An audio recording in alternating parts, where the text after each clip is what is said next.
Hello, everyone, and welcome to the Board Game BBQ episode 368, brought to you by More Than Meeples, Advent Games, and of course, our lovely Patreons. You've got Conor here again. Hopefully, you're not sick of my voice coming to your ears. I'll try my best to keep things fresh and entertaining. Speaking of fresh and entertaining, I'm joined by none other than Dana Banana. I very much enjoy like people with an accent saying your name because like I call you Dana, right? But like Andrew Bosley says with an American accent, and it sounds totally different. You know, Cole says it totally different. Yeah, that's so true. Yeah. God, I've never actually thought about that, but you're right. He says Dana Banana. Yeah. He says Dana Banana, and it does sound kind of cool. I think it sounds cool. You know, every podcast you say, "I hope you're not getting sick of me." You literally say that every time. No, I don't. Literally, that's the first time. Yes, you do. Come on. Well, yeah, because I hope. I continue to hope. Because, you know, one day somebody like, no, he's fine. And then he's like, actually, no, I'm sick of him. Like, that could actually happen. I actually would like to know, and I thought I was going to ask you before we started, but I'm going to ask you now. Yeah. So before Conor hosts the podcast, he has this little habit of doing like a jiggle. He does a jiggle with his shoulders and he, rocks his head side to side, and it's almost like a G up type thing. And I'm wondering what that is. So I used to, finally, so this is actually, I have hardly told anyone this. I actually used to do a bit of theatre. So I used to do a little bit of theatre. No idea. Yeah. So when I was in high school, I studied theatre studies in year 12 as one of my subjects, and I was part of the production. And, okay, you're going to laugh. You're going to think this is so lame. And barbecue community, this is absolutely like opening my heart up to you. The reason why I did this is because I really wanted to become a professional wrestler, and it's all showmanship. So I was like, well, I need to take acting classes so I can be a professional wrestler. And anyway, it's just something that I've done. But that would have been a childhood dream, sure. Yeah, 100%. It was high school. Yeah. No. Oh, okay. When I said childhood, I mean like, okay, maybe late primary school, but high school, you wanted to be a wrestler. That was your dream. Kind of, but then I started doing the other acting side, and I just enjoyed it for the sake of it. So it was like I started doing it for that reason, but it was fun. And once you kind of grow up a bit, and you kind of realize there's other things you can do with your time than pretend to be a professional wrestler. Look at you now. Look at you. Oh, soaring to new heights. Yeah. Hosting a board game podcast. No. That nobody listens to. Thank you for those who listen. They don't listen to because they're sick of hearing my voice. So see how we come full circle. It's called bringing it back to the start. Oh, God, that's so funny. Very good. What's been going on, Dan? It's been a hot minute since you've been on the show. Just yourself. It has been a while. I have been on leave. I went to the actual outback, not Warrnambool. Yeah. I went to the outback and saw Uluru, which was wonderful. And I took my mother there, who's 85, and she wanted to see when my dad proposed to her in 1963. Love that. So it was a beautiful journey, and it's a really wonderful place. If anybody gets an opportunity to go, please go in your lifetime because it's wonderful. Yeah, I actually haven't been, and as a Aboriginal person, I really should. Obviously, it's not my country, that part of Australia, but I really should. And there's been different opportunities. Actually, the school I work at now does a trip, and I thought maybe in my second year there, once I've settled in a bit, maybe I'll put my hand up to go. That'd be cool. And the one I used to work at used to do it too, so it's really cool. And then schools, they do the rock, especially down in Victoria, they do the rock to reef and things like that. So the Great Barrier Reef, they'll fly to one and then go to the other, and so there's definitely opportunity for that. That'd be cool. Or just go for a trip, and I don't have to put up with the school children. Stop being a Tommy tight ass and just go. It's really special, and it. When you get up close to the rock, you don't realise that it's not just this beautiful smooth rock. Yeah. There's lots of holes and crevices and things like that. Yeah. And more frightening was seeing where this chain used to be, where people would climb on top of the rock. And I can't even – then there are plaques where people have died and fallen off the rock. So that's why I like these things. Anyway, we can get into a whole discussion about that. So it was beautiful. But anyway, highly recommended. Love that. You're very good. But we are not a travel podcast, although maybe we should. Maybe that would be cool. I love travel. I know you do. It's, you've been on some really great trips sort of since you've joined the podcast. And I have, yeah. We are a board gaming podcast, and I would love to hear. I go through sort of these phases of games that are redone, the duo games, the smaller games of roll and rides. I would love to hear about Wingspan Pocket from you, Dana. Yes. Well, as everybody knows, I love Wingspan. And as soon as Wingspan Pocket came out, I thought, why do I really need it? But of course, I ordered it anyway. And it came maybe a month ago or so. And I've got to tell you, I'm pretty impressed with it. And I think, because I don't think you really like Wingspan, Conor. Would that be right? Whenever I talk about do I really like it? No, all three of you look like I'm shoving bamboo up your fingernails. That's actually what it's like when I'm talking about Wingspan. I think I'd look a little bit more favourable if that's what was happening, to be honest. But anyway, so Wingspan Pocket is it's same designer, Elizabeth Hargrave, and it's Wingspan stripped right back, and it's a standalone game. As usual, it plays up to 5. Everything from Stonemaier plays up to 5, and you can play a version of Wingspan in 20 to 30 minutes. And I would say it's designed for people who just want to have a quick fix of Wingspan. If you know how to play Wingspan, it's very easy to learn, very simple. However, I've since thought that it's probably quite a good introduction for new people. Last night, I actually taught 2 brand new people, non-gamers, maybe had played Catan, I think, Wingspan, and it blew their mind. It was so hard for them to grasp activating these cards, and they said, oh my God, there's so much to think about, there's so much to do. So I can imagine that Wingspan Pocket would be very good as an introduction for people. So what's different about Wingspan Pocket? So there are no habitats, so you don't have a player board anymore. Yep. So they're gone. And what you're doing is you're building just one row of birds with a maximum of 6 birds in front of you. There's no bird feeder, there's no food dice, and there's no separate food tokens. Actually, it comes in a box. I've got it right here. I'm going to show you. It's basically the size of no thanks. Oops. Okay. Oh, yeah. You see it there like that? It's basically the size of no thanks. So now every card is double-sided.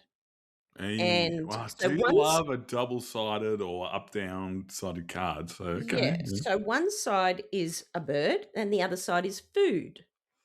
And I actually think this is really clever, even if it's just from a space-saving perspective, because there are 100 unique cards in the game, which means if you're only playing 6 birds, you're actually not seeing a lot of those birds in the game, in a 20 to 30-minute game. So some of the cards as well during the game, you'll only ever see them as food. So you actually won't see the birds underneath as well, because in the game, they can never be turned over to their opposite side. So how does it play? So you start with a nest card with 1 egg, and actually it comes with really lovely eggs. They're actually golden speckled. So I just thought they were really beautiful. So you come with a nest card and 1 egg, and that's where you'll be playing your flock to the right of your nest. You're dealt 6 cards, and you choose 2 of them to keep as birds, and the remainder is kept as food. And so on your turn, you've got 3 choices. You can play a bird, lay 3 eggs, or take 2 cards from the supply. And the supply is a bit like point salad, where you've got 3 cards that are food, 3 decks that are exposed as food, and then a market of bird cards. And as you take bird cards from the market, those food cards then get turned over to replace and be bird cards. So it reminds me a little bit of point salad that way. So you've got those three actions that you can choose from on your turn. And then every turn you activate all the brown powers on the birds you've already played from left to right. So every turn you're getting to do an activation turn. And birds come with either brown powers or green powers.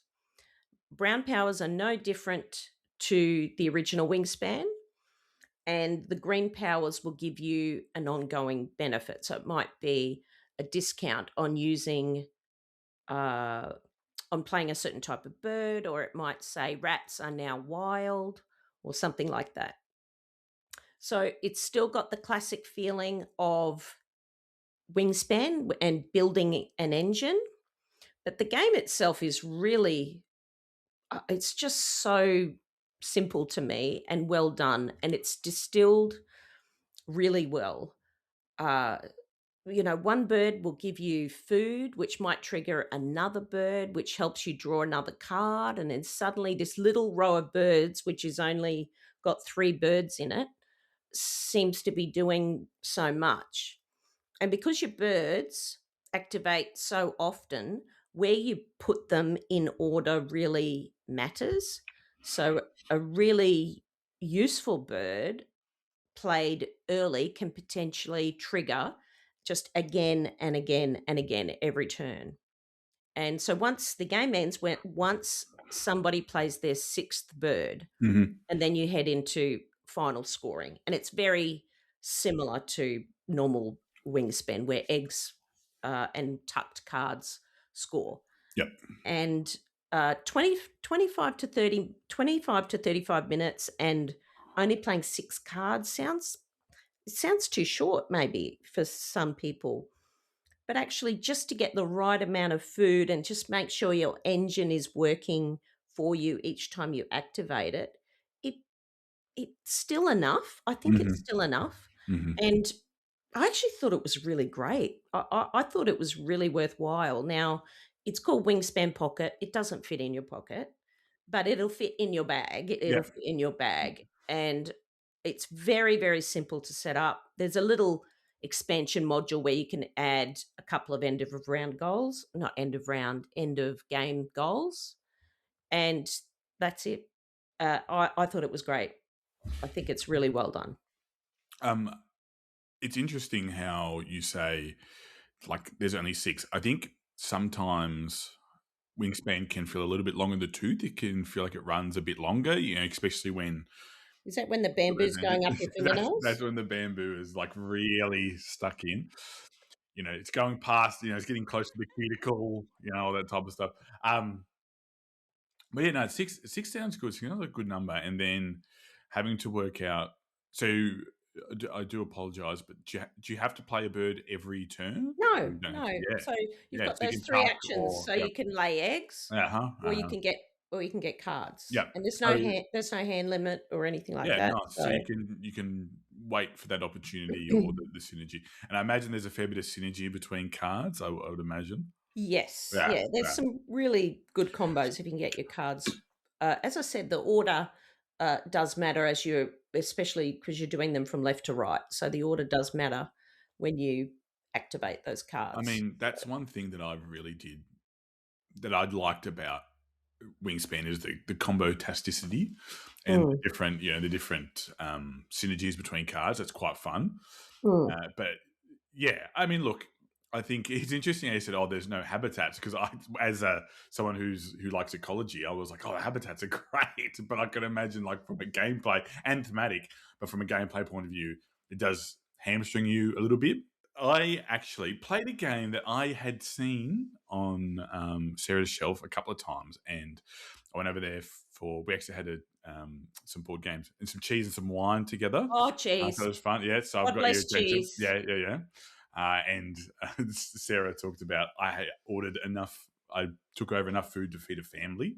So anyway, we played the Oracle of Delphi. Have you heard or played of this? Oh, okay. Well, Heard yeah. or Oh, played of it? if this is Those are my any questions. good, Yeah. I'm going to be really annoyed because I just sold this. Oh, Because did you? I hadn't played it, and I Okay. just thought, Yeah. it's getting ridiculous. I've got, as usual, I've got Yeah. games all over Yeah. the floor, and that was in the sale pile, and it went. So Yeah. So it's a Stefan Feld game. So don't make it sound too good. it's got good bones. Well, okay. It's crap. You won't like it. Don't. The cheese and the company and the wine was much better. No. So Oracle of Delphi is it's got a couple of cool mechanics going for it. I won't go through the entire rule book or anything like that, but essentially what you're doing is you're completing missions for Zeus. And these missions, everyone has the same missions that they need to, or the same types of missions that they have to satisfy. Just some of them are different colors. And the colors are associated with the die that you roll. So, for example, if you want to defeat a blue monster, you've got to have a blue die. If you want to move to a green space, you've got to have a green die. If you want to move a building or a good on your board, it's got to match the you're going to have a die that matches that. However, you can use effectively Zeus's favors to change the color of your die. You can also get the favors of the other gods, which then give you free actions that are kind of have synergy with what you think is what the god does. So, for example, Ares just defeats monsters. Who is it? It's not Freya, I don't think. Aphrodite, I think, like gets rid of all your wounds, all this type of stuff. So it's quite cool. It's quite fun. And yeah, so it's based around you rolling die and then you using die actions within your turn. And you can get bonus ones because you can draw cards. What is cool about it is everyone has these 12 actions that they have to complete. All of the actions or tasks, I should say, all the tasks are the same. However, depending on which side of the tile you flip will depend on the color. And then you might be competing with the opposition. You might be doing it separately or so on and so forth. So like I said, for example, you have to place like these monoliths or move these monoliths or these temples. I might be moving the pink temple. You might be moving the green temple. We both might be looking for a wild temple, which could have been the pink or the green. So I could steal your temple or things like that. But what it's about is it's because you all have the same number of tasks that you have to complete. It's about efficiency and being as efficient as you can. So what I was sort of discussing with Sarah was that I had a power in my boat that let me move 2 extra spaces, which gave me a lot of flexibility. However, that then meant that I probably wasn't as deliberate with my actions as I could have been. I was a little bit more wasteful because I was like, "Oh, I'll just move," and it doesn't matter where I move because I can move those 2 extra spaces. Whereas, I think if I didn't have that power, I was a bit more deliberate. Whereas Sarah's power was she could change the die face for much cheaper, so she could move it up to 2 for the cost of 1, which is really, really helpful if you don't roll the die that you want. It's cool though because if you don't like any of your die, you don't have to take any particular actions. You can effectively like pray to the gods instead, and you just move the god up that track. What's really cool though is that once your gods are essentially off the starting space, and we'd all have the same gods. When you roll the die, if one of your gods that's off the starting space gets rolled, you get to move one of those. So you're always engaged in the other person's turn. It's quite good. Dice throwing does that as well, where the other player is engaged in what the other players are engaged in what they're doing. I'm trying to think of there's another game that's probably more famous than dice throwing and where it does this. But it's I really enjoyed it. I would love to play it again. There was a turn where, and we were joking about it, where we were kind of even with the number of tasks we were completing, and within the space of a turn, I still had 4 or 5 left, and Sarah had 1. So it was like in the space of a turn, she was able to do 4 actions or things like that. So it was really quite fun. But yeah, I think you would really like it. I know it's annoying for me to say that because you just sold it. Yeah, I know. I'm sorry, and you're probably going to have to pay through the nose for it. But I don't think you can get it anymore. Oh, yeah. well. Typical. It's Feld. I really like Stefan Feld games. I've talked about them a lot. Well, I'm just Yeah. looking at the Stefan Feld list on Mhm. BGG. You could have just Stefan Feld in your collection, Yeah, and you could be happy. 100%. Just looking at his games. I have a couple of his games. I've got Trajan, which is very Yep. good, Uh-huh. and obviously Castles of Burgundy. Yeah. But I recently acquired is it Bruges or Bruges? Bruges, like the city. Bruges, yeah. Yeah. Bruges. I've recently acquired Yep. that. Yep. From Um, Queen Games, the Queen Games one. I don't know whether it's Queen Games. And I've just recently played Merlin, Okay. actually. I haven't played Merlin, but I'd be keen to. Yeah. Yeah. It similar sorts of things where it's a dice placement game. However, I think we played with the big box, and it's one of those games, unfortunately, that I think needs expansions. And if you cannot have the opportunity to change pips on a die when you're trying to take actions, and you're repeatedly having turns that are, like you say, wasteful or don't feel meaningful, it can get very frustrating. And it was Yeah. actually to the point where the person I was playing with was saying, I don't know what's going on, but I hate this. Yeah. And I think in the games that he's made, where it's a lot more forgiving, then you're rewarded with smart and efficient play, but not crippled. Marrakesh is on the list as well, which you just spoke about Oh man, so not that good. long ago. Oh, Not that long ago. that game. I'd play the game anytime. So good. Make sure you get the deluxe edition. Pete Campbell. Yes, Pete I Campbell. remember. That's I it. remember you told me that. Yeah. Hey, I wanted to talk to you about a game that I feel like this was one of the games that I got when I first started playing board games and first started recording the podcast, and that's Euphoria. Yes. Well, I was very lucky to get a copy of this game from Stonemaier Games, so thank you for review. So there's 2 editions now. I don't know if you know that, but there's an essential edition, and then there's the original edition as well, which has an expansion, which is called Ignorance is Bliss. And I How believe I that live my life. Yep. I believe that is that expansion is built into the essential edition, but Okay, there are yeah. some rule changes as well, which I think kind of make the game easier. And I'm not sure whether that's what you want in this game. But anyway, Euphoria. It's called Euphoria: Build a Better Dystopia. So I was looking at BGG, and actually, this was back in 2013. Yeah, Jamie sounds Stigmaier. about This right. was his second game after Viticulture. So this Yep. was pre-Wingspan. Pre-Scythe. Yep. Yeah, pre-Scythe, everything. So, you can see that there are little things in this game which he's probably refined over time into his other games. And the theme is weird. I don't know another game like this with this theme, but it's got this dystopian theme, and it reminds me. It literally reminds me of Divergent. I don't know if you've read the books or seen the movies. Divergent. I know about those movies through another podcast that used to watch them and make fun of them.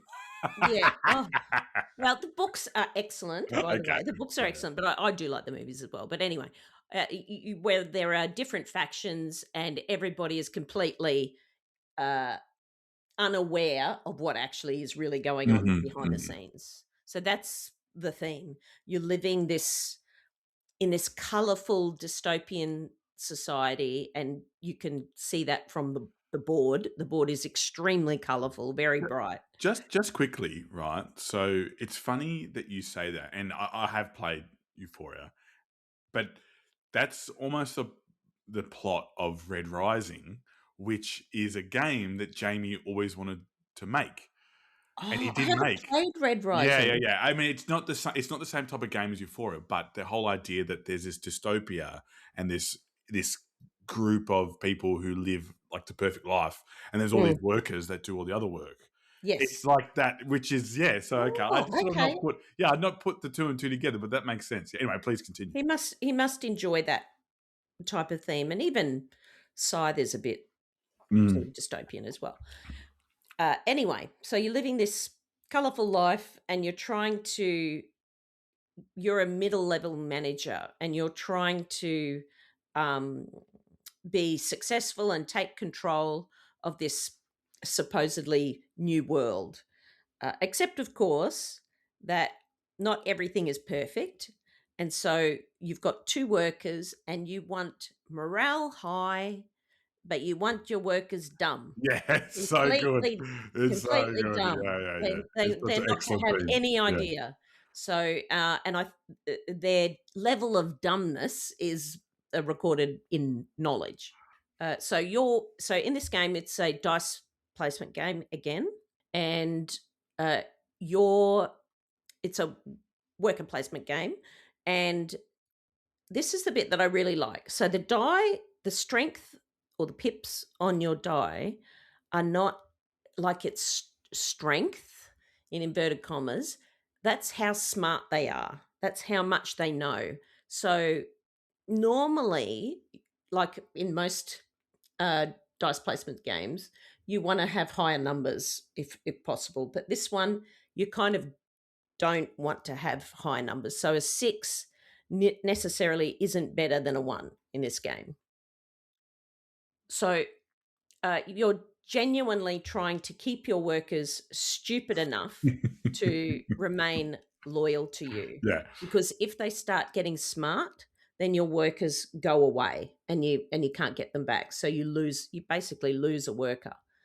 It's actually kind of a cool sentence. I don't know. So you're really just trying to keep them stupid. So on your turn, you're going to do one of two things. You're either going to place a worker and just do the action that you put them on, or you're going to retrieve workers. It's actually quite a quick playing game. This again, actually, it plays to 6. I don't know whether I played at 6, but I have played it at 5. If everybody knows what they're doing, it's pretty quick playing. And I don't normally recommend, other than maybe Scythe or something, I normally wouldn't recommend a lot of Stonemaier games to be played at 5. Yeah. But Yeah. I think Euphoria can be played at 5. So when you're placing your worker, you're just gathering commodities and resources.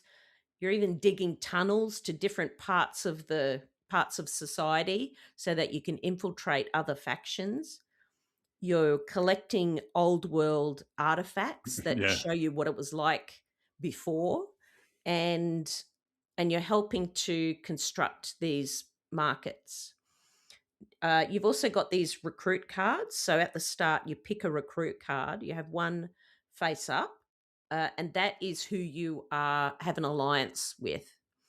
And then the one that's face down, that will be revealed if a faction reaches a certain level, but that one is hidden. And what you're trying to do is you're trying to get your faction to improve and get to a certain level, and hopefully unknowingly getting other people to help you get that faction as well. The one thing I really like about this game is the bumping action. So just like in apiary, if you have a dice on a specific space, you can bump your own workers back to you, or other people can bump a worker back to you as well. You can gain more workers, and this is the thing about, in the game, you're actually saying, I don't know whether I want another worker, because if your knowledge track is a little bit high, what you do is every time off the board you gain another worker, you have to do a knowledge check, which is basically re-rolling your dice. And if you get high dice and your knowledge is too high, you're going to lose it anyway. So you're almost saying, I could get that third worker, I can't get it, but you could be on the borderline of losing it. And sometimes you might even have a retrieval action where you want to retrieve your workers, and you might even leave one on there purely because on the board, so that you don't have this go over this knowledge threshold. So that's a very interesting decision space during the game. The other thing is that there are markets in the game, and these are sort of shared markets that people can contribute to, and whoever contributed to them will be able to avoid this negative thing. So, for example, it introduces a new rule. If you contributed to it, you're rewarded. But if you didn't contribute to it, then it'll say you can no longer bump your own workers, and until you pay as perhaps resources or an artifact, you cannot use this rule. And sometimes that can get pretty bad if you're not contributing to these markets. And just like inside, you know how you're trying to get stars out and the game ends, for example, like Euphoria, where you place out your 9th star. So it's a race. It's a race to get those stars out. And commodities, each of the commodities, and I think there's either 6 or 8 of them. No, that can't be 8. Must be 6. 6 markets. Those are very important to contribute to. Of course, not everybody can do that because, say, in a 4-player game, only 3 people can contribute to it. Yeah, so right. It's really about timing to try and get these markets. And also, you don't know what the negative thing is until it's turned over, until the market has been built. So, and it kind of makes sense because it's like you're being rewarded for continuing this farce, and because you didn't do the right thing and you didn't follow this dystopian society, you're being punished for it. I really, really think it's quite thematic, this game. I can. Would I buy this game over, say, another dice placement game? Yes, but because of the theme, Yeah. I think. Sure. I don't think that it does anything like, amazing, that probably hasn't been done better in some of his other games. Yeah. But the theme is really, really intriguing. And there's like, I don't know how many cards there are. There's like 400 cards or something. So you're never gonna see the recruit cards. You're never going to see all the recruit cards. There's a lot in the box. Now, I want to say about the Essential Edition, which I did get to play as well.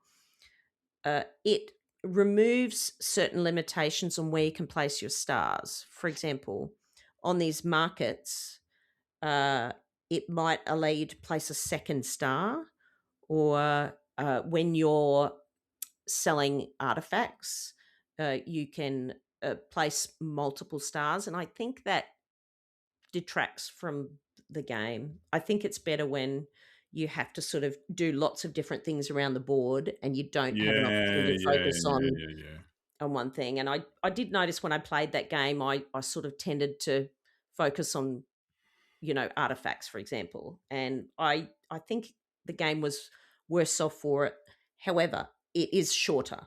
Yep. So if you wanted to play, and I do believe it's fairly straightforward, even though when you look at the board, you'll go, holy crap, because there's a lot of iconography, but it is very straightforward.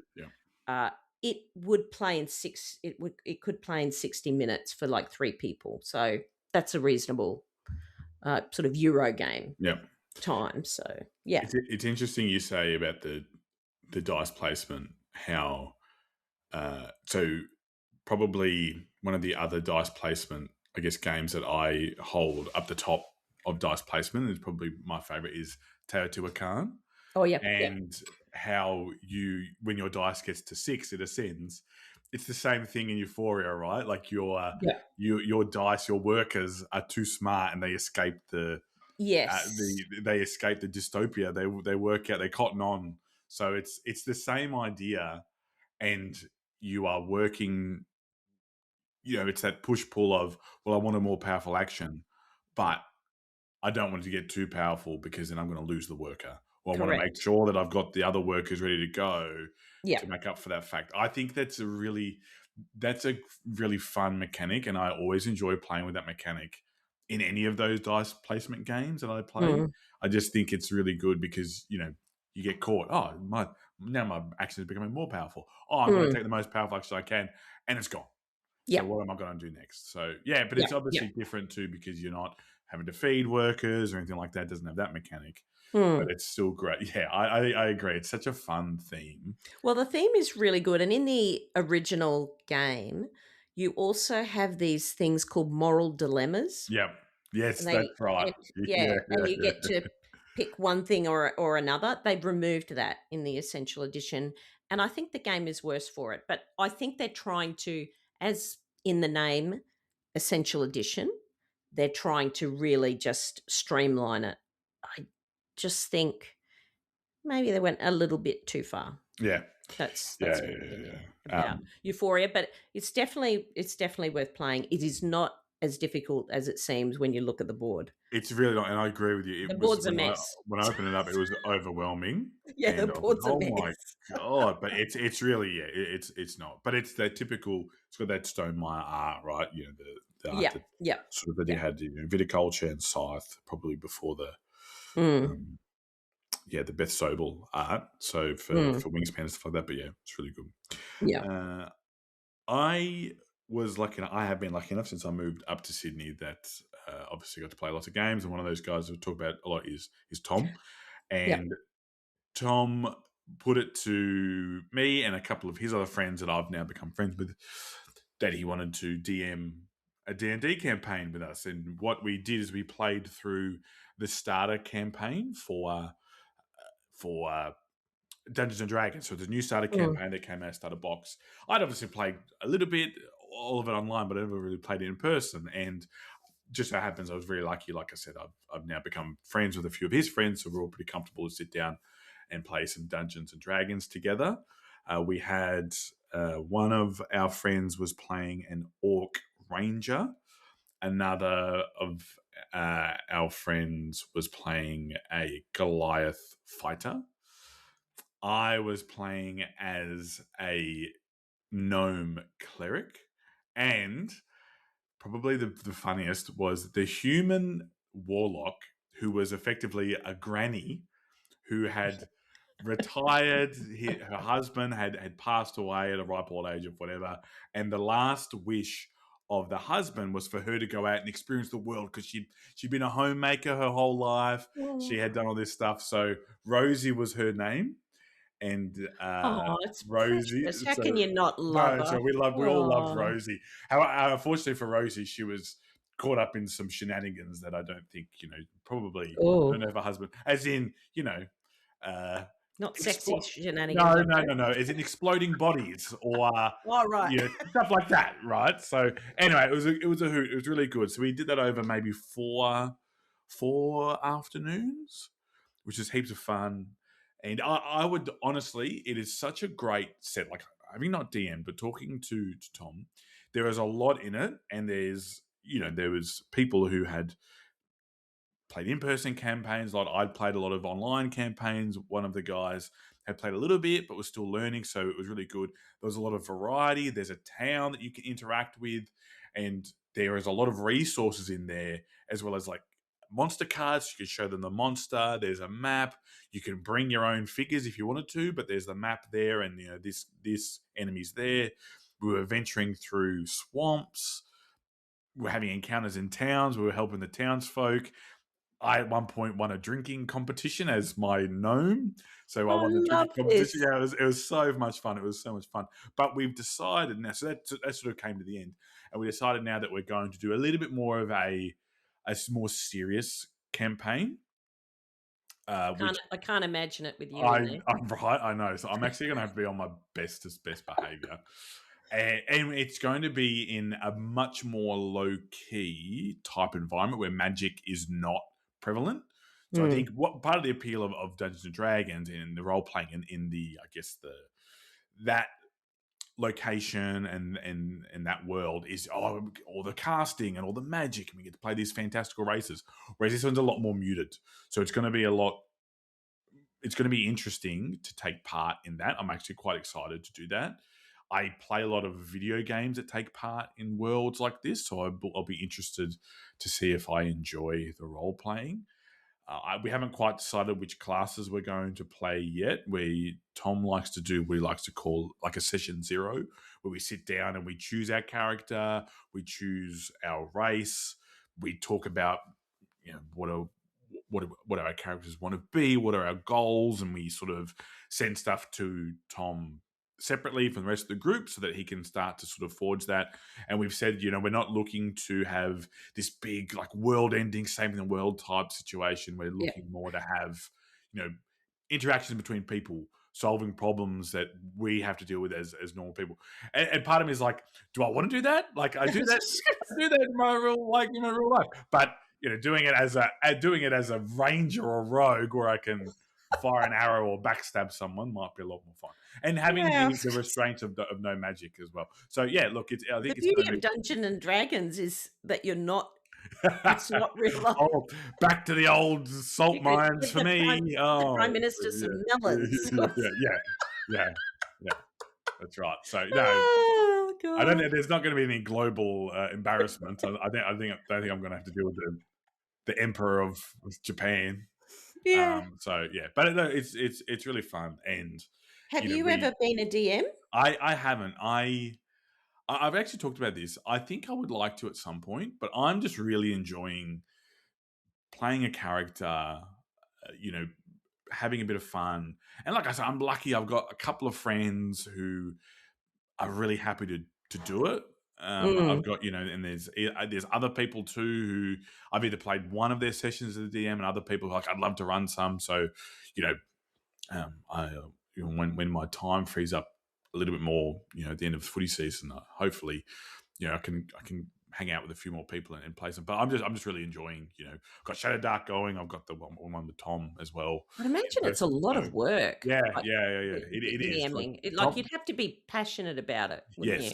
Yes. So it's interesting because, I think a lot of these people who do this would be very good writers as well, writing. And it doesn't have to be like the next great Australian classic or the next great classic fantasy novel, but I think that'd be, that's the type of skill that I think you need at times. So who'd be really good as a DM? Dan.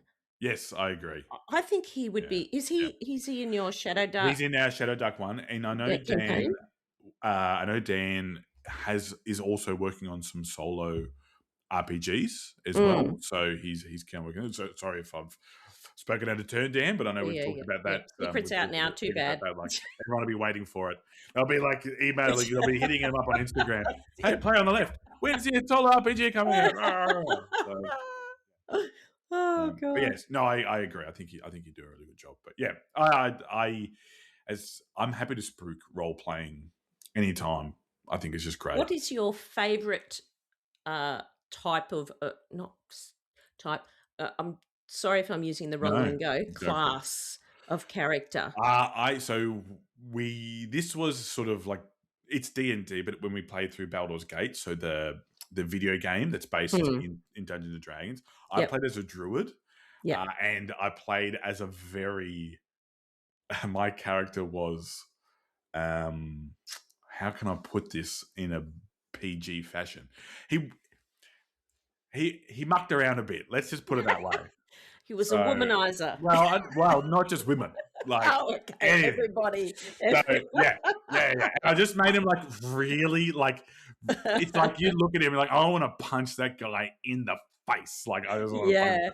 So, but I was a druid, and then I just thought, what's like? It'd be so annoying if you've got this like hippie who's like preaching like love the world, love the planet, rah, rah, rah, but then they're like really like almost like sleazy as well. It's like, I just want to punch him in the face. Sleazy hippie. Yeah.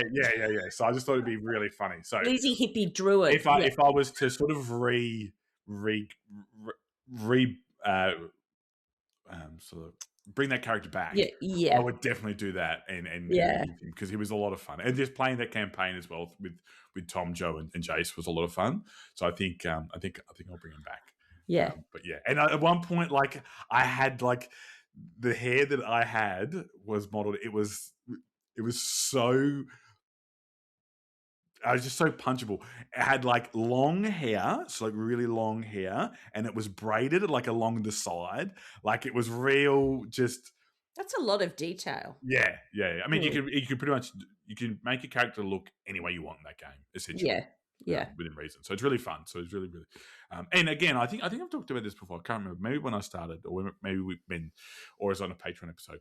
If you are interested in playing Dungeons and Dragons, but you don't really have a group that can do it, or maybe there's like one or two of you that are interested, if you can get Baldur's Gate 3 on computer, on the PlayStation, on the Xbox, whatever, it is a great way to learn. Like I learned so much playing through that when I started to do role playing games. It was like, oh yeah, Mm, this is just it's just the same thing, but it's analog as opposed to playing a video game. So mm, yeah, that would be my bit of advice. And mm, it's nothing revolutionary. Believe me, other people have said the same thing. So yeah, mm. it's fun. I think you know if you You have the time and stuff like that, I think you would really enjoy it. you must make if you can meet the right people, I think you'd make almost lifelong friends doing 100%, 100%. playing something like that.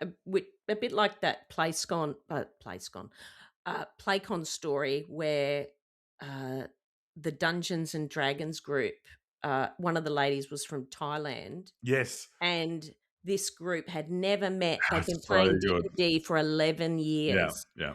and they decided to do this meetup at PlayCon.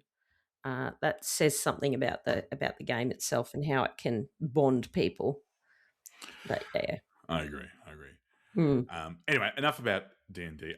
This game, I said it was so pretty because of these acrylic Very pretty. tiles that you place. That's koi, and I'm not being Yeah. coy. It's the fish with a K. Yes, koi.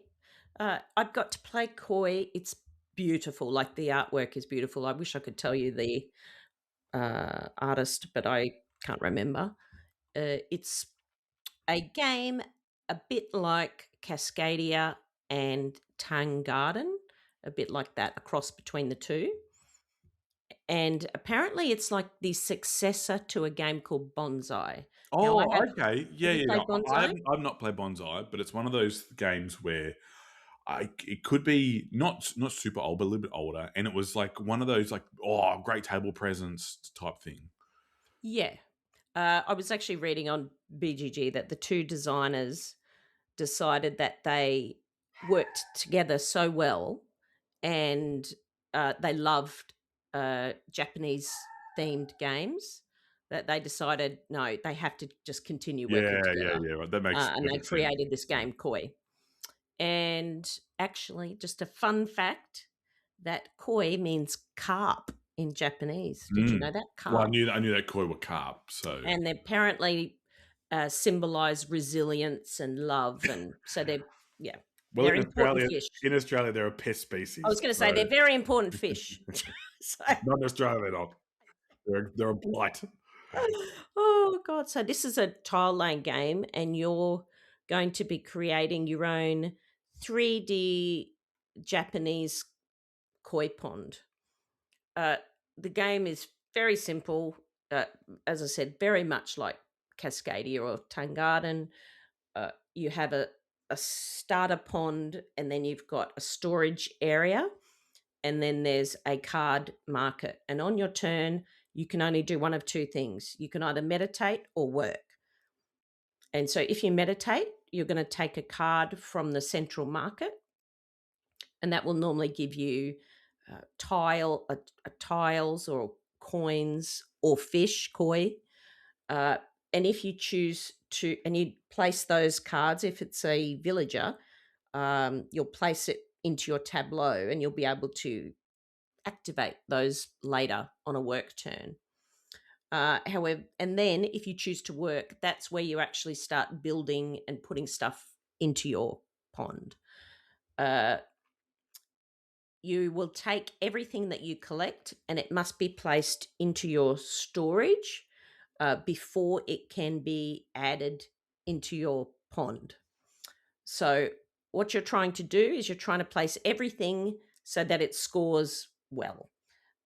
Koi score depending on their size and where they're swimming, and if they are next to flowers to increase their value, and temples score in straight lines, and bridges score a different way. So it's got lots of little elements that score different ways. So I'm starting to sound a little bit like harmonies now, probably, but it's certainly very puzzly. One of the things that I did like about this was there's a timing puzzle, because the game ends when the deck runs out. It's not a big deck either. So when you meditate, you're taking another card into your tableau. And if it's a single villager, it will stay in your tableau. And when you work, you can activate that villager. So, but working is where you're placing things into your pond. So there's this really lovely timing element, especially when you're looking at what other people are doing with their ponds and how they're building up their villager engine.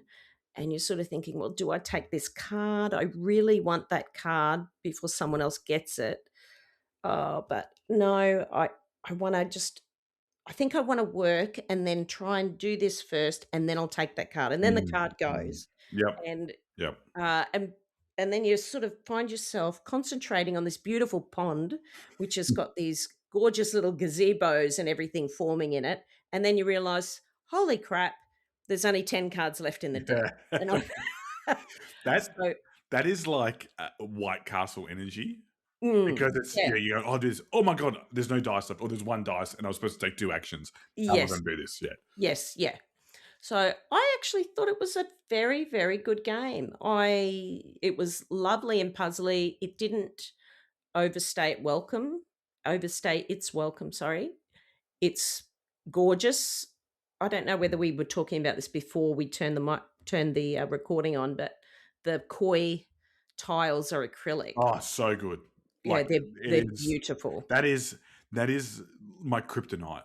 These acrylic pieces, I'm just in love with them because it gives it. They're not wood. They're not cardboard. They're the closest thing to a miniature that I can think of. Right. Like, so I just love acrylic pieces. I just really do.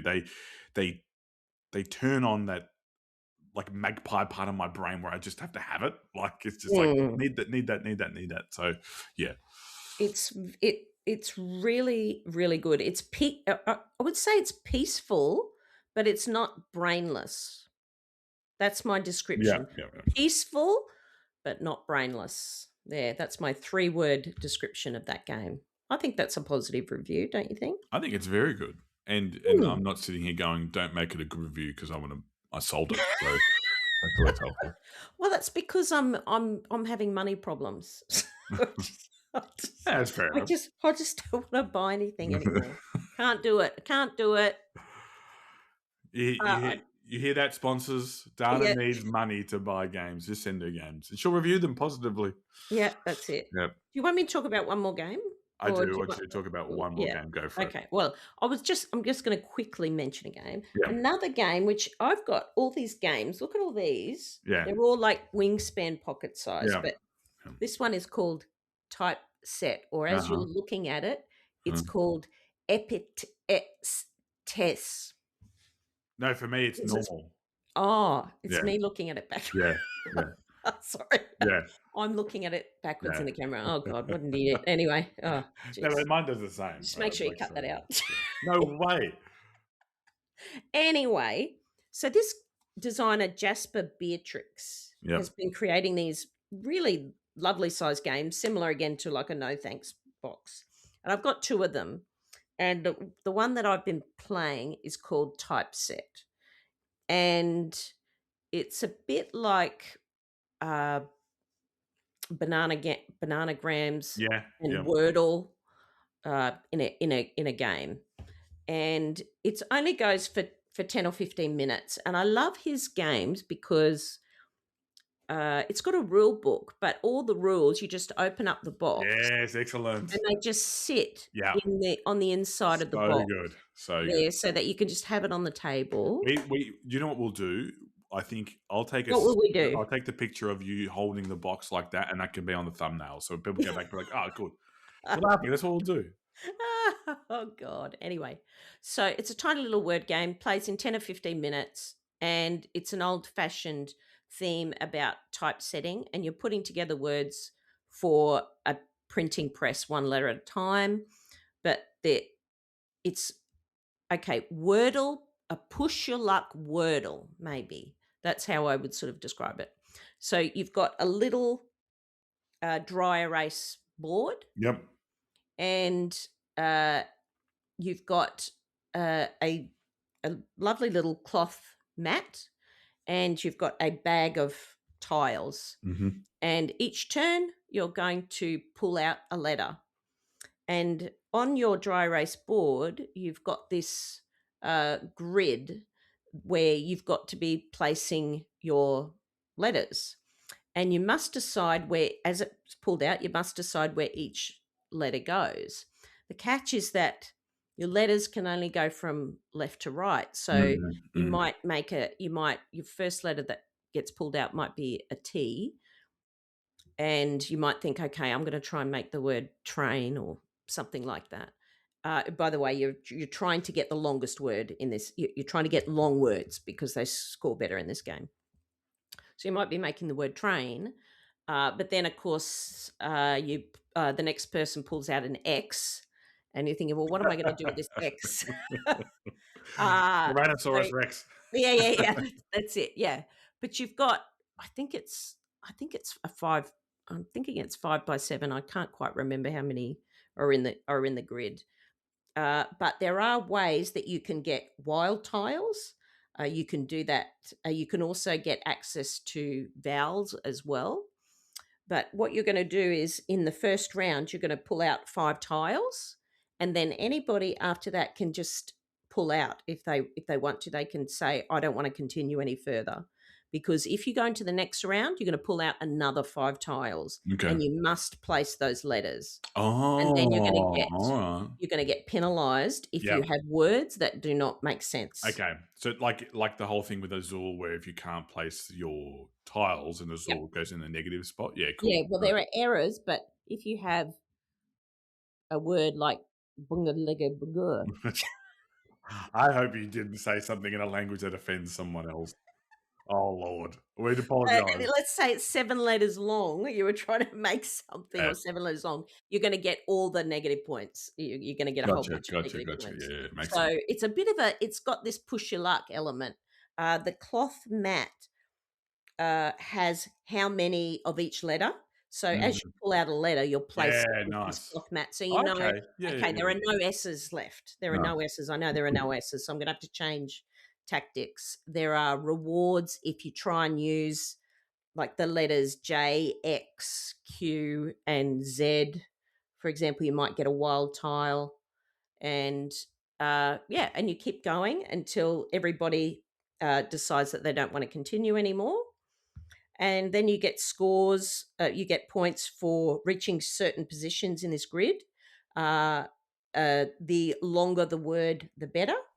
And you'll get penalised for any errors. So it really is a very quick game. It's the perfect cafe game. Yep. So if you like word games and you're just waiting for coffee, it's a really great game. And there are little special ability cards in there as well.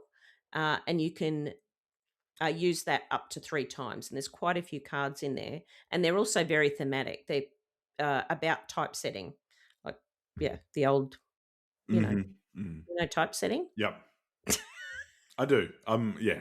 Yeah. So I thought it was a very cool game. I think it's a good one to have in your collection if you want a quick word game. I just think, word games, a lot of people don't like them. Which is weird. I think I actually thought the other way. I thought they're very popular. Well, maybe with grannies. No, I don't know. I think a lot of people. Well, I do have some friends that like them, but I have had other occasions where people just will not play word games. Yeah. They won't play word. Maybe their vocabulary isn't very good, Dana. Yeah, yeah, must be, Yeah. must be. And mine is so good. Yeah, it is. Yeah, I've noticed. Lots of 4-letter Oh, words. yeah. I know, it's terrible. Oh, Lord. Very Anyway. good. So we've had a bit of variety in there, and it's been a good chat so far. But we're going to move on to our sizzles.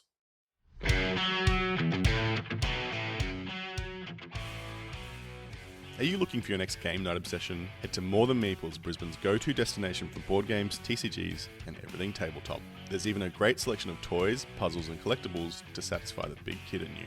More Than Meeples isn't just a store, it's a community hub for gamers of all levels. With weekly events such as Magic the Gathering, Riftbound, Board Games, and Kill Team, you're bound to make a new friend or two. Their friendly, knowledgeable team are always ready to assist you in finding the perfect game or help you connect with other like-minded gamers. Shop in store at the Fortitude Valley store with free on-site parking or online with click and collect available and fast $10 flat rate shipping across Australia. So the next time you're thinking of adding to your collection or needing a night out, head to morethanmeeples.com.au or even better, join the Discord community for an active and welcoming space to connect. See you there. I might lead us off today because the game that Dan was referring to earlier when we were talking off here about me taking it on a date was a game called Sail. So Sail is one of these great co-op trick-taking games. So where you only play it with another person and it's a co-op trick taker. So we talk about trick-taking games quite a lot on the podcast. They're very popular at the moment. Sort of like that phase, that craze of trick takers is still gotten a hold of everyone. And this one here, it is a little bit older. So and there is a version of this called Sail Legacy as well. And I imagine I haven't played it.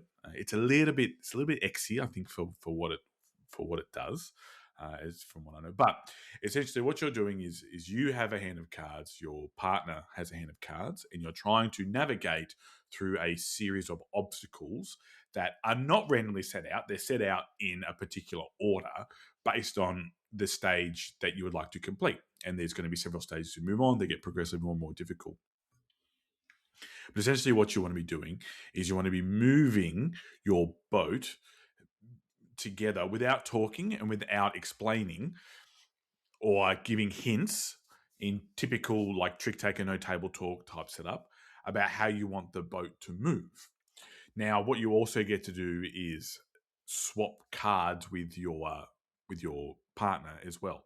And that card swapping, like in other trick takers where you do that, is the way that you give a message to them. So it might be, oh, hey, this was the only one of those cards that I've gotten. So if you want to lead, maybe play this suit. Or, they would look at their hand and be like, okay, all right, no, so I've got some of these, so maybe we're going to work together and use these suits.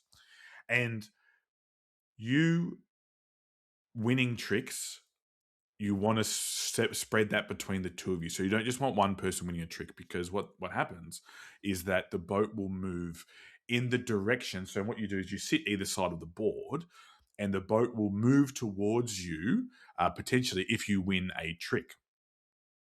And of course, it's the same rules where the suit that leads will win the trick. The higher number will win the trick, so on and so forth. But what you also have to deal with, or what you get to work with, is the special powers that come with the cards. So depending on who you are as a pirate, the pirates all have special abilities too. But some of these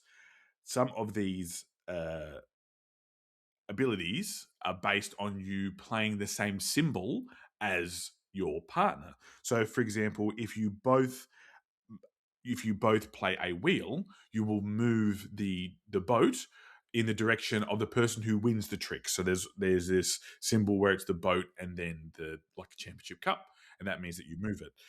There is also a Kraken symbol where if you play that, and even if the ship doesn't move, then the boat will take damage because the Kraken attacks you. There's also Kraken tokens on the board, and you need to avoid them. The more damage that you take, the more likely it is that you're going to fail. There's a certain number of rounds, and as you progress through the rounds, and it gets more and more dangerous. And when you take damage, you then place the Kraken card from the top of the deck into the bottom of the deck, and then once you run out of cards, you effectively lost. So there's a couple of ways. It's one of those games where there's lots of ways to lose, and only one way to win, and that's to get to the end and work together. So that the whole idea is that you are working together to play tricks, and then to win tricks. But like I said, so there's different scenarios, and they progress and get more and more difficult. So in the base box, there's 5, and it's purely based on these small cardboard cards that you place down and place them in different order.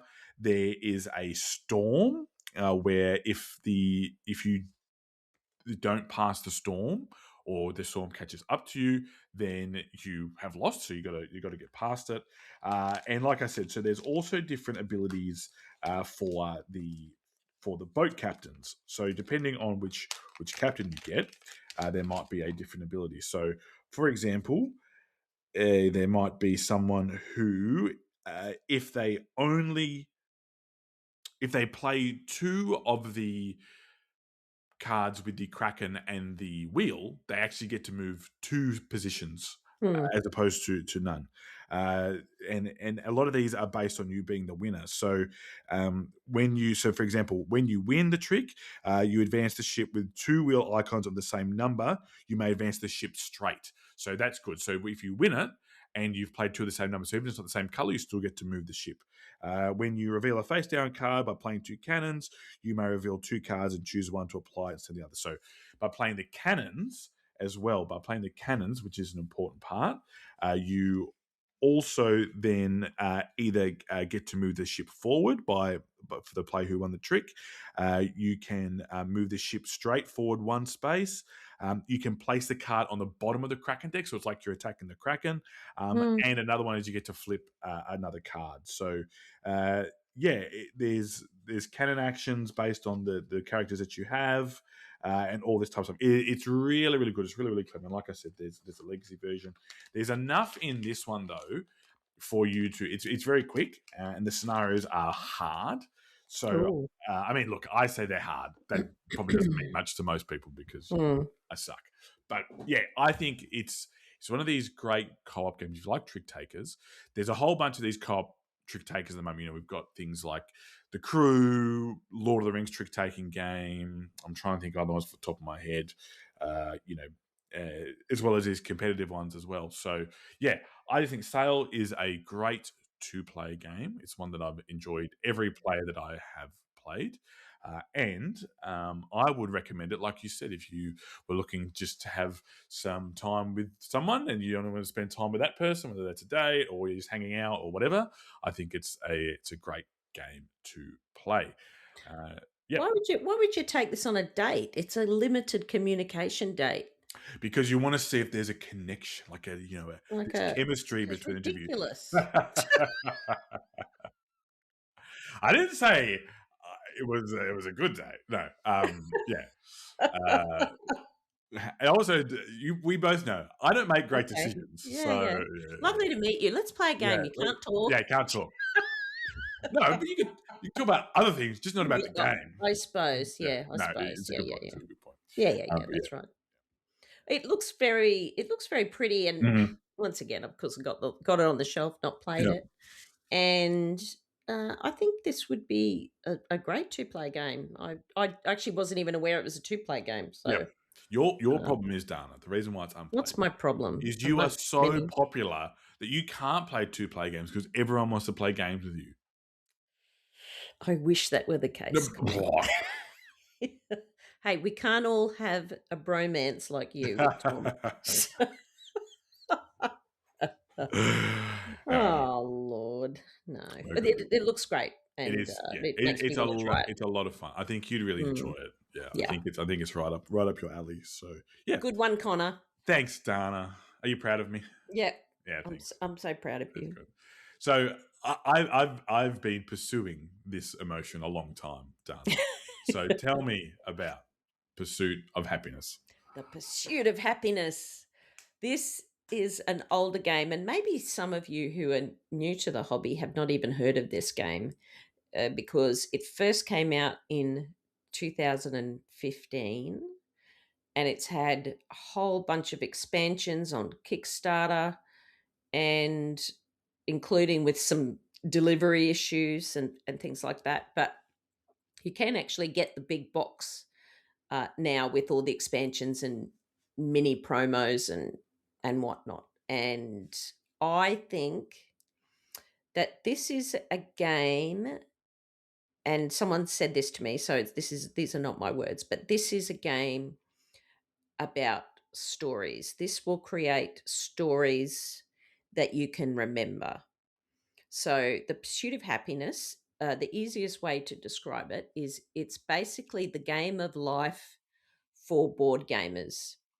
You start as a teenager and then you play through your entire life, getting jobs, starting relationships, buying things, doing projects, and generally trying to have the happiest life possible before you eventually die. And in this game, it's a worker placement game, and you do actually die. And I actually love that idea. There's only so much time you've got, and yeah, it's very realistic in that regard. And some of us die earlier than others, depending on what you do in your life and how responsible you are. So the 5 main things in this game that you're managing are you're managing time, money, your connections, your creativity, and your knowledge. And you'll spend those things doing normal stuff to create a successful life. So you can get a job, you can start a relationship, you can buy things, you can go on activities, you can go on holidays, you can take on a project, and you can improve these things over time in your life. You get better at doing certain things. So you might start a career and work your way through promotions before eventually retiring. Relationships can develop. You can relationships break off. Then you might get into another relationship. You can even have children. You can have multiple children, and it's really great. And it's all about you just participating in life. And there's even certain projects that other people can help and you can join together and participate in. So the bit about this game that I really like is stress, which sounds very strange, but you can try and do everything. You can work overtime and you can take on extra projects, and you can maintain a relationship with two different people on the side. You can have a demanding job and buy loads of stuff, but unfortunately doing too much increases your stress. And if your stress gets too high, you actually start losing these hourglass tokens, and hourglass tokens are your workers. So think about it like in a worker placement game, you start losing the ability to be able to do things, and that's stress. And it's kind of symbolic because it's symbolic of you having less time. And I thought thematically that was pretty good.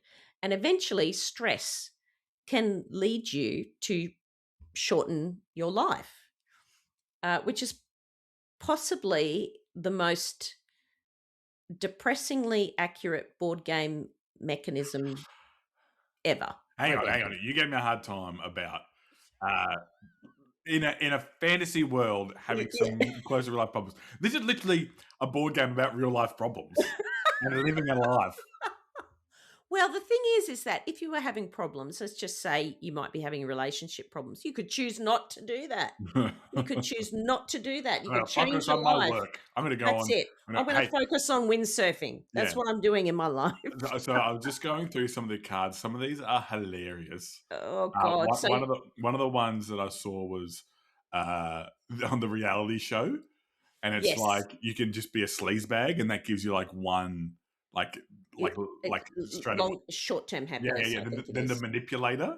Yes. then the likable, and then the winner. And the winner obviously gets you money and then Yes. 6 fame. But you'll probably lose something else. You'll probably Yeah. lose something else if Yeah. you do that. Yeah. So there's this constant temptation to squeeze all this stuff in because you want to just do everything that you never had an opportunity to do. But the game is actually telling you, no, calm down. I played this game with a psychologist actually, Oh, and the life lessons are pretty realistic. amazing. The effort and heartache of two-timing relationships is just way too stressful and requires way too much upkeep. You know, they're high maintenance. They're high maintenance, these relationships.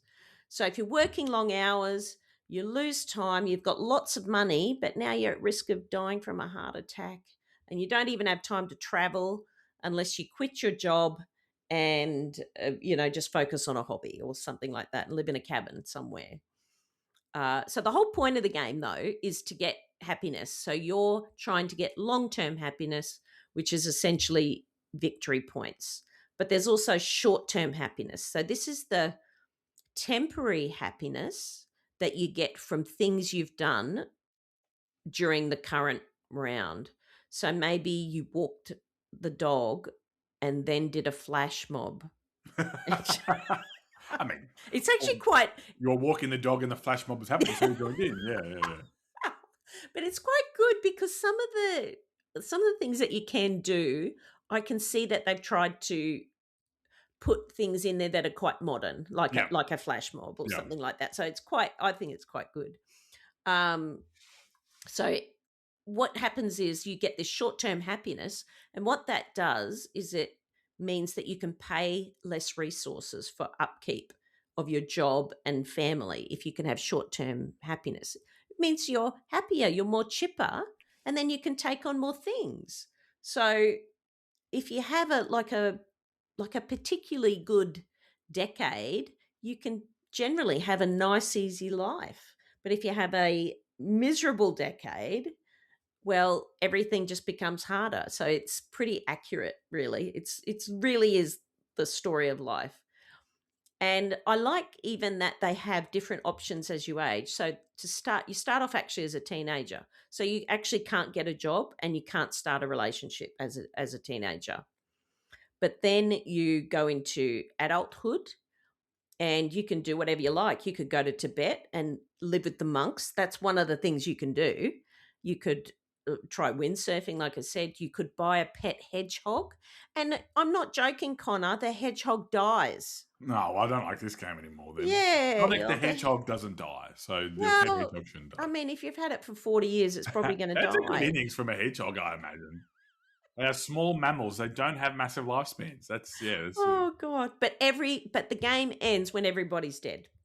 So can it get to a point where someone just continues living? No. Okay, you will always die. Let's say the four of us, like the four of us podcast playing. I've died. Yeah. Joe's died.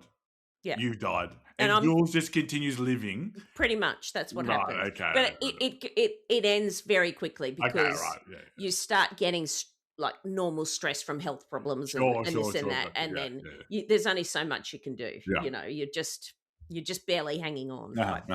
It's a bit like that. So for me, the best thing about the pursuit of happiness is the stories that you create. You might become incredibly successful and spend your whole entire life working, but someone else is like basically living on scraps. But is traveling the world and having different relationships and just the table talk. Like I was playing with some friends recently, and but I don't want to break up. I really like this girl. Do you think we should have a baby? I don't know. I think it could be too much stress. And an example is you could date it. You can actually date. There's single mothers in there. Right. Okay. Single parents. Yeah. Single parents in there. They come with a kid. Yep. And then if you break up with them, they go away. But if you decide to break up with and you've had a child with not a single mother, you can decide to keep the kid. Right. Okay. So it's a bit like that. It sounds very realistic to me, but I just loved it. I really loved it, and I just think that okay, maybe you don't have this in your collection. At least experience it. Yeah. It Yeah. seems like while it is set in reality, and Yes. it does poke fun in it as well. And I feel like there's it feels like there's a way to play this game like a game, but actually live the life. So Yeah. the game that we used to play a lot as kids was the game of life, and it's terrible. It is god awful. Yeah, it's a and terrible game. it's just crap. But we always just had a good laugh about it because the stuff that would come up, like you would win a Nobel Prize, but this feels like a lot more realistic. In fact, I found my favorite card. I know I haven't seen them all, but this is my favorite card. It's act in a play, and the lowest level is you're the tree. That's what it is. You're the tree. So as you can imagine, when you take on this project or whatever, you're saying, okay, I'm a tree. And then as you upgrade these actions, you start saying, okay, I've finally gotten the part. Yeah. The lead role. Yeah, I've been trying to get this role for years, and it's the table talk that's really important in this game. Excellent, It is a game, by the way. I don't want gamers to think, oh, you're going to be bored. There's definitely a game like in there's it. a game in there. Like, and without playing it, I can see that there is. Like, there's resources, there's actions, there's things you have to consider. There's the positive, negative values, all that type of stuff. So yeah. Hey, this looks like a real hoot, and I think played in the right frame of mind, it could be a lot of fun. Oh, the poor hedgehog. God. There's the bar hopping, and it starts off with just one drink, and then it's just one more, and then got on the terps. And it's like, stuff. Hey, one quick one will go, and then as it always is the case, it never just goes to one. Yeah. But yeah. Oh yeah. So that's the pursuit of happiness. Yeah, it looks like a lot of fun. Yeah. Very good. So we had Sail. And maybe in the Pursuit of Happiness, you can go Sail, and I imagine that would be. You can. There are so many cards in this game. There are so many cards, so you'll find that you won't come across too many of the same things. And the combinations will be fun. Yeah. Cool. All right, so we'll just head over for some quick announcements.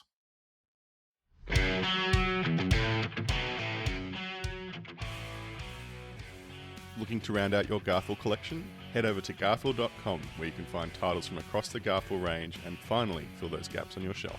You'll also find web store exclusives like Assyria 2nd Edition and Secret Societies, available directly from Garthel Games. And if it's your first order, use the code GARPHILL, that's GARPHILL, at checkout for 15% off. So whether you're hunting for a missing favourite or picking up something new, visit garthel.com, that's GARPHILL.com, and complete your collection today.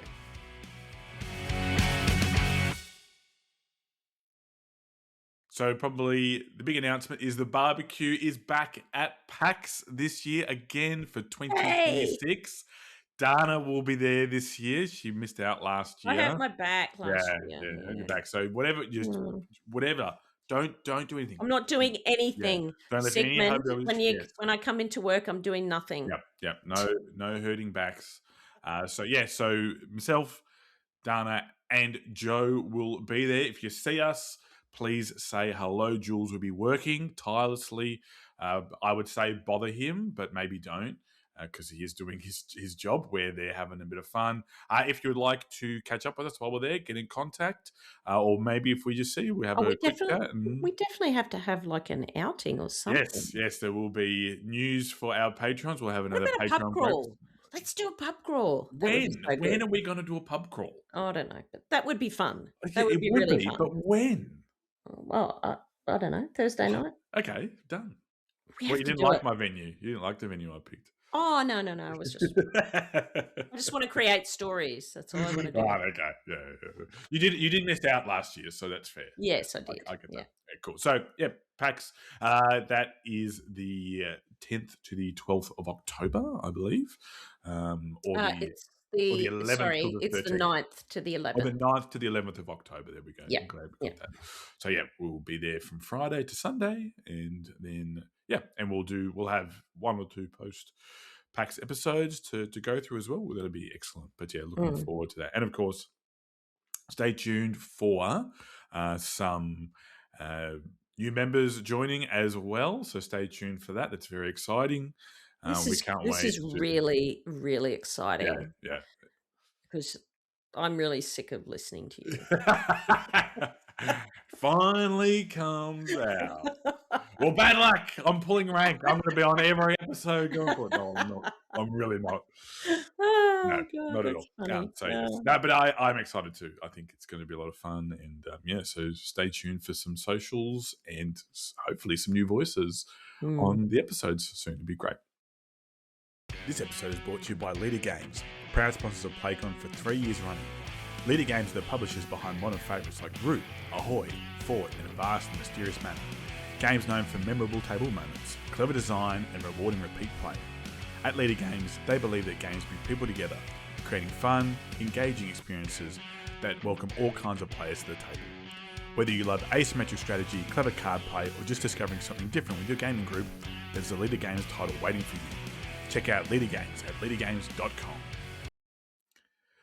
All right, so time for a review of last week's question of the pod. Dana, you weren't on this episode, but the question was, what's your favourite digital implementation of a board game and why? Do you have one?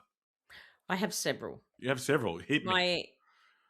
I have 4 go-to games but they're all app-driven. One is the Castles of Burgundy app. It's excellent. Yes. And the interface is great. It's got you can play against the AI, which is what I do. And as I said, different levels of difficulty. And I really like it because because Castles of Burgundy probably isn't great at 2. Like, I think it's better with more players, maybe 3 or 4. So you can play a 3 or 4 player game, but you can fast forward through everybody's turn and just have your turn, which I really like. It's a really, really good app. Number 2, Terraforming Mars, great app. Yep. Fantastic app. Love it. Number 3, Star Realms. Yep. Excellent app. Plays so quickly. And number 4, everybody hates this game now. It's just everybody poo-poos it. But anyway, I still think the app is very good. It's Dominion. It's got a very good app. I mean, there's a reason why it's like a classic. It is a classic. It is a classic. Yeah. Well, I've still got it. Have you got it? No, I don't. No. Okay, but they're all really, really good. Now, I'm just curious. Yeah. In terms of digital board gaming, are you playing mainly on your phone? Are you playing on a computer? Are you playing? How are you mainly playing? It's on my phone. Yeah. The Switch has a lot of digital board games now. But I guess really. Yeah. So digital implementation. So not so much like the TTS stuff, but like official digital versions. So like Wingspan came out. I think that was massive. It was a massive seller. Things like Clank, maybe because of Direwolf Digital and things like that. Yeah. I had no idea. Yeah. That's great. I might be wrong about Clank, but I'm fairly certain. Unless someone mentioned Clank in our answers, doesn't look like it. But yeah. So you can do that, and it kind of works like an iPad. It's got touchscreen and things like that. So yeah. Oh, fantastic. The one of them, when we actually talked about it, I think me and Joe talked about it in an episode, was we tried playing Gloomhaven on the PlayStation, and it wasn't great. It wasn't super optimized, and with a mouse and keyboard, I think it would have been great because you're sort of moving people around, but you're sort of hamstrung with the joysticks and things like that on the controller. And it was a bit slow. It was a little bit slow. Yeah, I think I recall you on an episode saying that it was a bit slow. Yeah. But we had plenty of great responses from the community. So, Dana, would you like to lead us off? Stuart McCune on Facebook said, Ascension, hands down. It starts with the base set of the deck building game, Chronicle of the Godslayer, and has added about another 10 sets over the years. The UI is super intuitive. Works extremely well on touch screens and via mouse controls on a PC. It also has cross-platform and, oh my God. Asynchronous. Yeah, play, which I like because I don't normally get time to sit and play through a whole game at once. I've been playing consistently for about 15 years and have over 12,000 games I think I've played. played 12,000 games of anything. I God, think the only thing I've done Stuart, 12,000 times is like breathed. God, you could have created a cure for cancer in that I time, mean, look, Stuart. Stuart could have done a lot of things. He could have. I think Stuart is clever enough. He could have found several cures for cancer.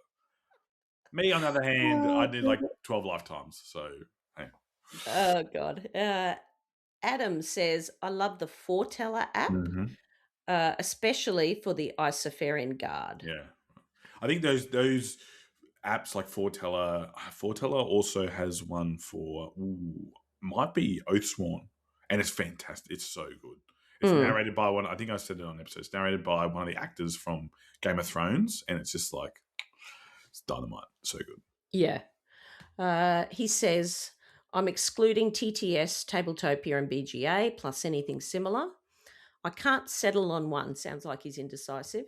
Star Realms. Oh, there we go. Because all the setup and admin is done, fast to play, and it's the only real way I get to play it nowadays. Oh, actually, I didn't even read all this. I probably could have come up with something a little bit more original. But it says, other deck builders like Dominion and Ascension, particularly with everything, because, again, setup, admin, determining decks is all click of a button. Raiders of the North Sea, just like the implementation and it mirrors the board game perfectly. I did not know that Raiders of the North Sea had that. Okay. I have dozens and dozens of digital board game versions, often simply to get that fix of that game, solo it without all the setup and administration needed to run the game, or something quick and easy to pass the time and immerse myself into something. Doesn't replace physical versions by any means, but it can be a nice filler. Actually, I realised that. Actually, that wasn't Adam. That was Mark. Mark I'm clearly having a great deal of difficulty reading this spreadsheet. Thank you, Mark. That was a great answer. Guppy Jones says, I love playing big games on TTS, like Voidfall, for example. As apart from the initial setup, no scoring or actions are automated, so you need to remember how to play properly. Keeps the memory of the gameplay sharp. That's fair. Yep. Tom Phillips says, haven't played many, but I think the Arc Nova app is pretty good and helped me learn the game. I didn't even know there was an Arc Nova app, and now I'm going to have to get it. I've been playing it on BGA, so Jimmy Bose is about to smash me in a game of Arc Nova. Get him, Jimmy. Yeah. And Keith Dillon Frank says Wingspan makes all the cute bird calls as you play the cards. It does on the PC. It does. It's really beautiful. So yeah. Then from Discord we had Shuck. He said, Through the Ages app is a masterpiece. Yes, that is an incredible app. It is so good. It takes away all the faffing about with the cubes and stuff like that. Mwah, chef's kiss, so good. Great tutorial, plenty of achievements, and a solid multiplayer. Yeah.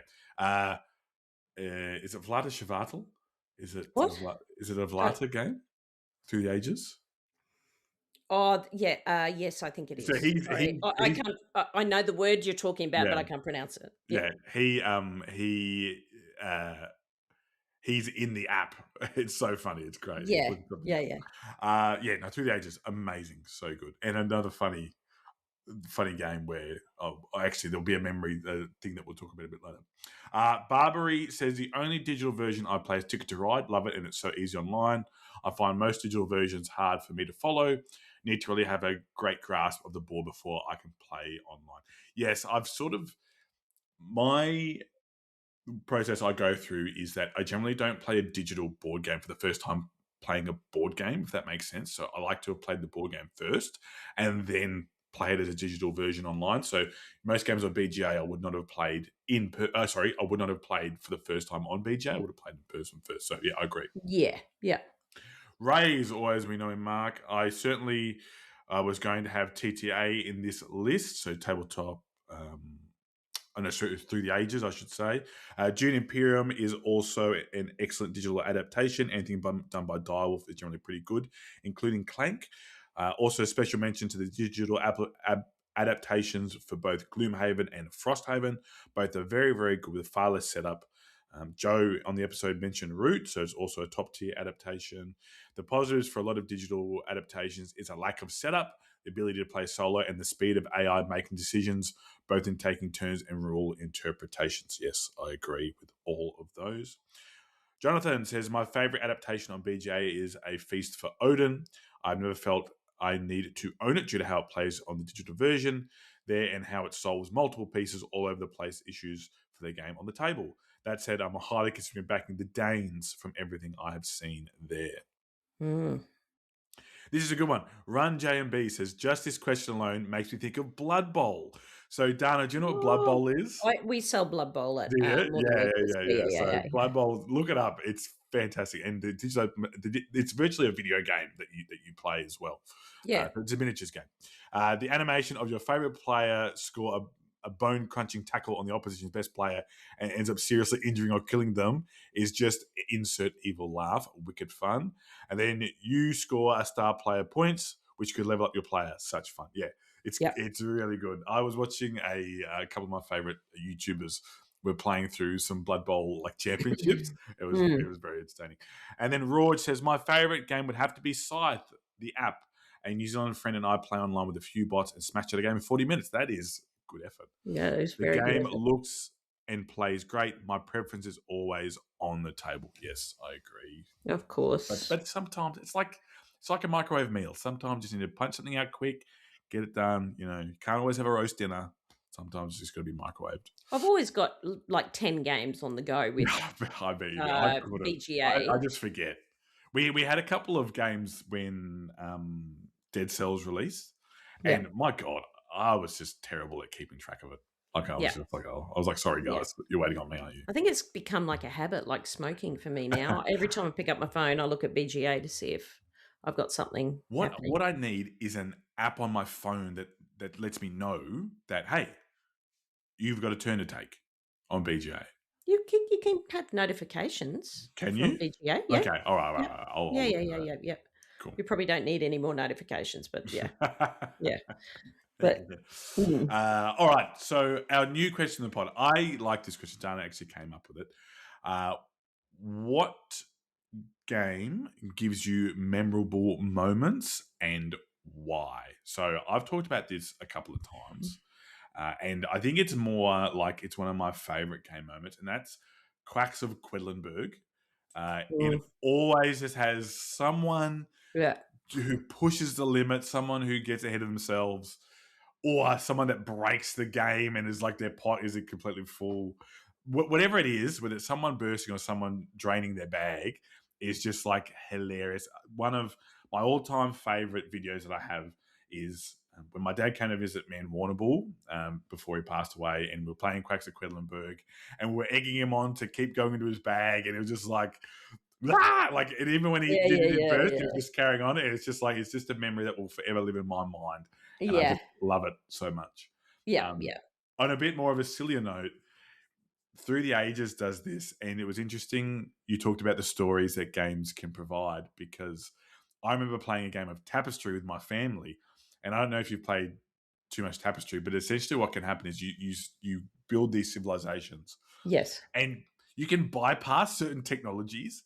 So like my civilization, I'd gone to the moon, but I hadn't invented the computer.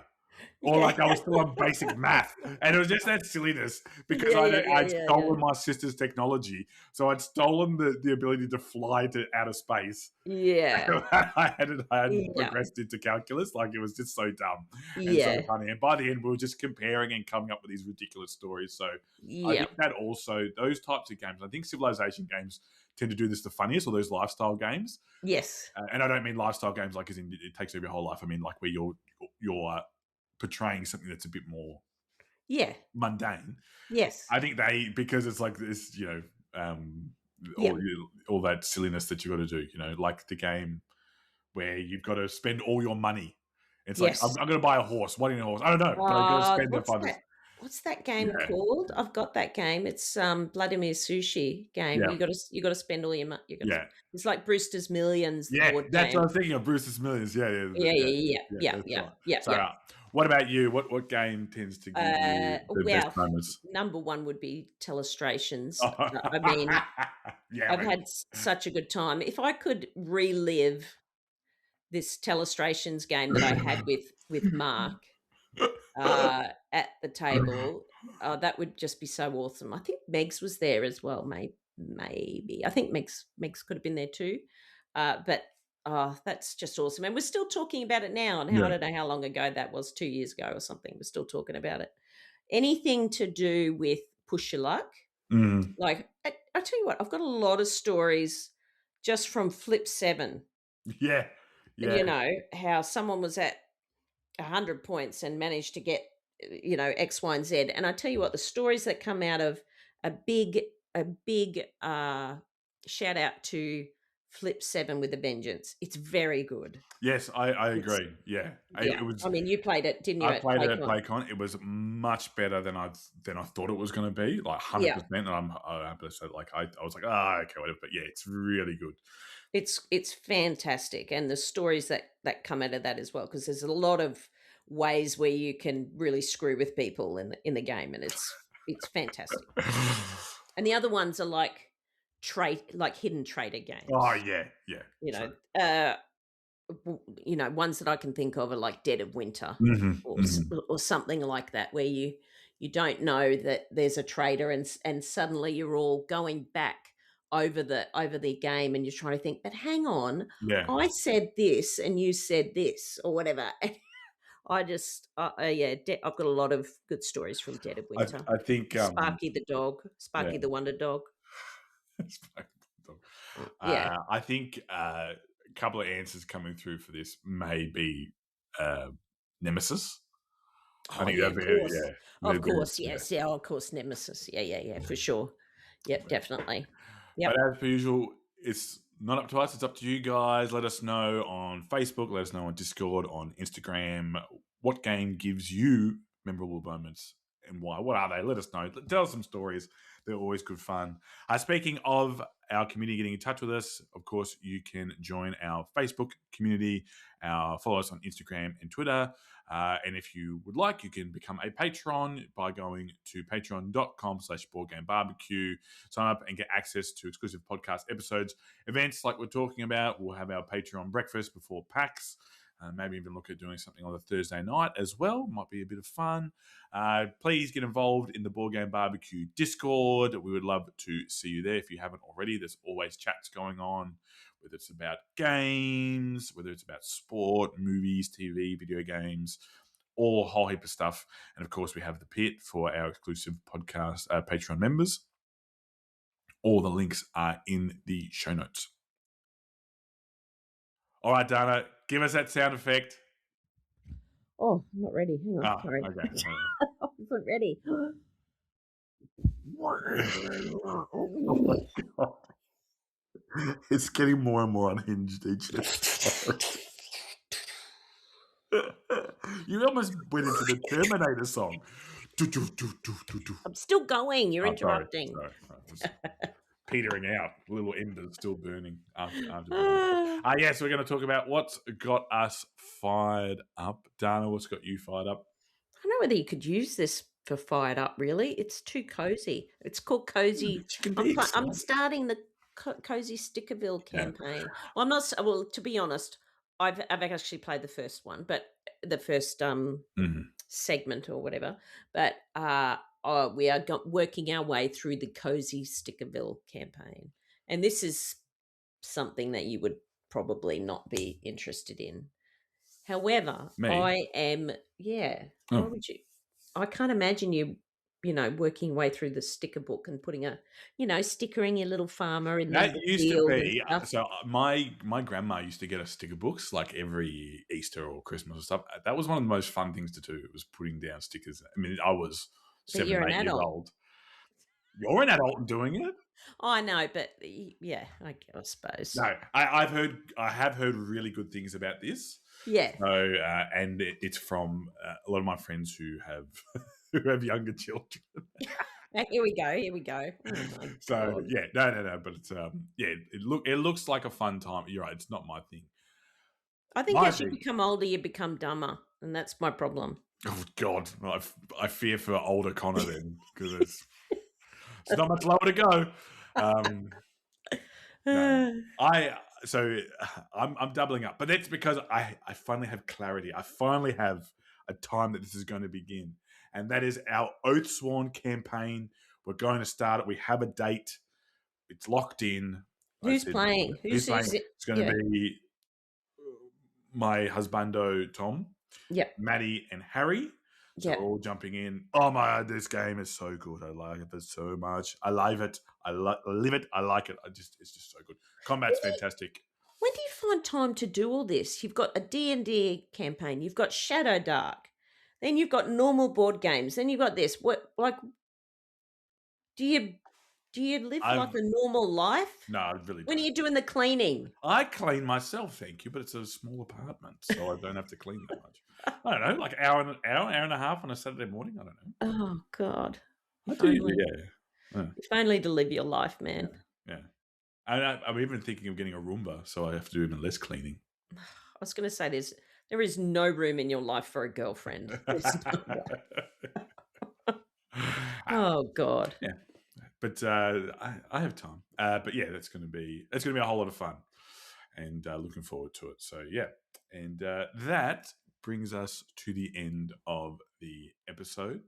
As per usual, Dana, absolute hoot. I never know where episodes are going to go, and I love it. So yeah, it was fun. It was fun. And yes, Dana's off to go stick a Cozyville again. Yes, right. Sorry, I need a nap. Wow, this is good. Yeah, I mean, I'd say get in front of the fire, but no one has a fireplace in Queensland. Yeah. Yes. And to you guys, thank you for listening. As I said in previous episodes, we're super excited about what's coming for the podcast in the future. Can't wait to let you know who's joining us. And you'll be hopefully hearing from those people soon. Any wise words, Dana? No. I've got nothing. I've got nothing. Very good. Nothing at all. I'm glad. I was worried you were going to say something I'd have to edit out again. So that's great. Thank you guys for listening. It was a blast. Keep playing those games and we'll talk to you again soon. Bye. Beautiful.